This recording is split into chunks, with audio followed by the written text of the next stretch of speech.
Rita Ora has since gone on to become a global success with her music, but it's not just her songs that have garnered attention.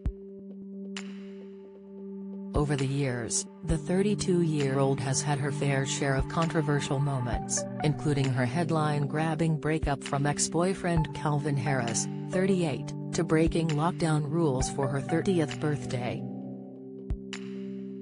Calvin Harris breakup. Rita Ora and Calvin Harris dated for a year in 2013.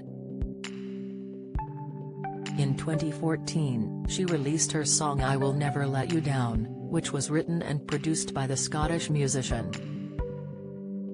Following their split, Rita said Calvin had banned her from singing the song at the Teen Choice Awards and therefore had to pull the plug on her performance with short notice. Calvin later tweeted, "You'll only know one side of the story re Teen Choice Awards because I choose not to talk to the papers about every aspect of my personal life. But just know I had a damn good reason." The pair eventually put their differences aside in 2016. This week, he addressed a rumor that he was behind Rita's second Rock Nation album not being released. He tweeted, "Entire thing is a myth, there is one unreleased song I worked on and it isn't good." In Not Becky, Rita Ora's name was one of many thrown into the mix, accused of being Becky with the good hair. For context, Beyoncé took aim at a mystery woman named Becky in her hit song Hold Up. She sang the line, "He only want me when I'm not there, he better call Becky with the good hair." The lyrics certainly caused a lot of speculation, with many believing a mistress may have been involved in her marriage. At the Met Gala 2016, Rita wore a clip which read, "I'm not Becky," as she poked fun at the speculation. That evening, she also posed with Beyoncé, which put an end to rumors they had also fallen out. The song's main writer Diana Gordon later confirmed Becky was in fact fictional. Breaking lockdown rules in 2020, Rita hit the headlines for going against strict quarantine rules for her 30th birthday party. At Notting Hill's Casa Cruz, the singer was joined by more than 30 people to celebrate the special occasion. After being caught out, she voluntarily paid a £10,000 fine and issued an apology. In a statement at the time, she said, "It was a spur-of-the-moment decision made with the misguided view that we were coming out of lockdown and this would be okay. I'm deeply sorry for breaking the rules and in turn understand that this puts people at risk. This was a serious and inexcusable error of judgment.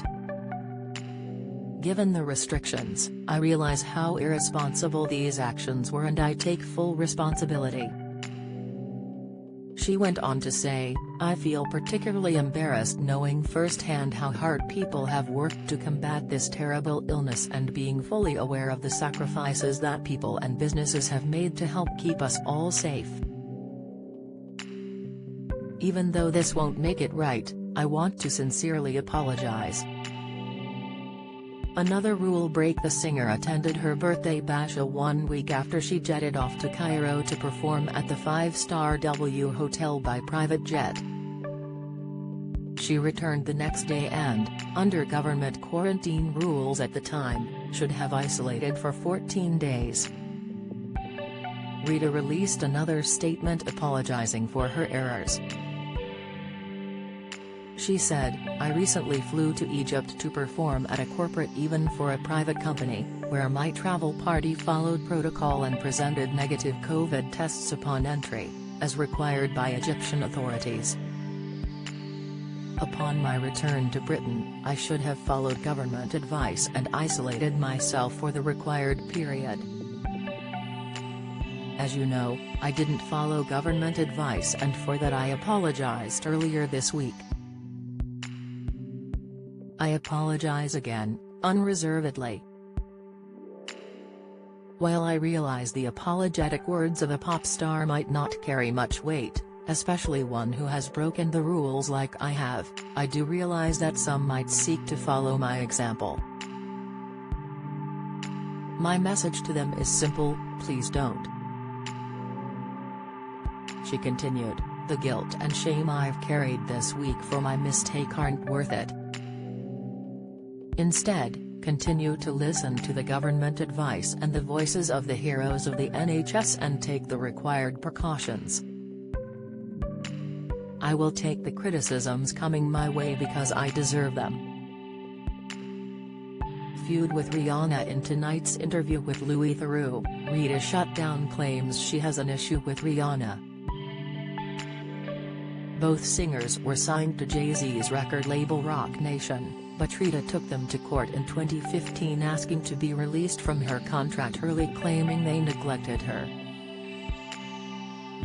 Roc Nation filed a counterclaim for $2.3 million, £1.9 million, saying that she hadn't released enough music, before they eventually settled the case.